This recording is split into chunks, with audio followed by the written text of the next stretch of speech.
Depuis le début de ce qui est aujourd'hui appelé l'affaire Pogba, Paul Pogba ne s'était pas encore exprimé publiquement. Le footballeur de 29 ans l'a fait ce mardi 6 septembre 2022 au cours d'une vidéo publiée sur ses réseaux sociaux. Après avoir été opéré du genou droit, en l'espace d'une heure, la séquence enregistrée en français et en italien, il a signé à la Juventus de Turin, a enregistré plus de 200 000 vues. C'est dire combien les mots de Paul Pogba étaient particulièrement attendus après que sa femme Zulin est sortie de sa réserve pour fêter les 2 ans de leur fils. Salut à tous, c'est la pioche. J'espère que vous allez tout bien. En tout cas, moi ça va. Ça va, Dieu merci, l'opération s'est très bien passée. On va récupérer. On va revenir très vite. Je voulais vous remercier tous pour vos messages, votre soutien, et sachez que mentalement, malgré tous les soucis, malgré la blessure et les autres problèmes, mais mentalement ça va. On garde la tête haute. On n'est jamais tout seul. En tout cas, on va avancer, confie Paul Pogba dans sa vidéo. Les soucis et les problèmes que le footballeur mentionne font bien évidemment référence au conflit familial dans lequel il est empêtré depuis plusieurs jours et qu'il oppose à son grand frère Mathias, âgé de 32 ans. On sourit toujours, Dieu merci, conclut Paul Pogba.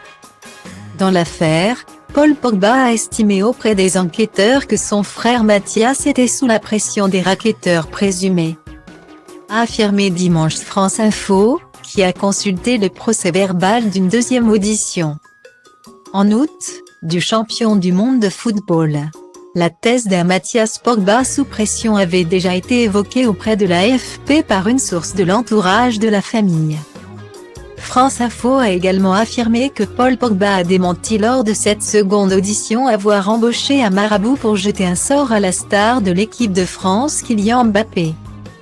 Selon de précédentes informations de France Info, confirmées à l'AFP par une source proche du dossier, Paul Pogba avait confié aux enquêteurs, lors d'une première audition, avoir été piégé par des amis d'enfance et 2 hommes encagoulés, armés de fusils d'assaut, lui reprochant de ne pas les avoir aidés financièrement.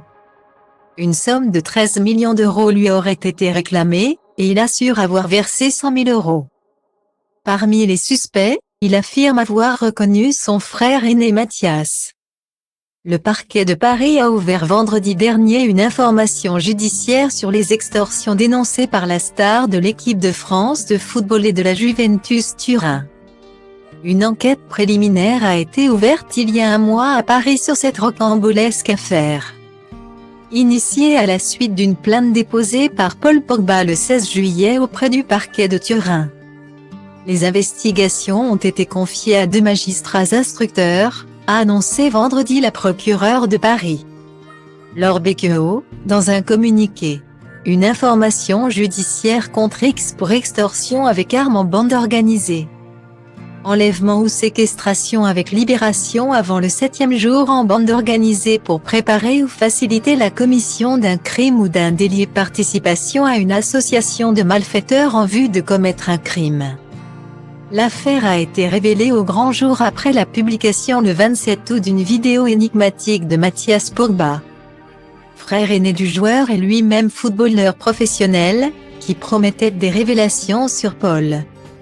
Ce dernier, sa conseillère Rafaela Pimenta et sa mère, Y.E. Moriba, également la mère de Mathias, avaient évoqué dans un communiqué des menaces et des tentatives d'extorsion en bande organisée contre Paul Pogba.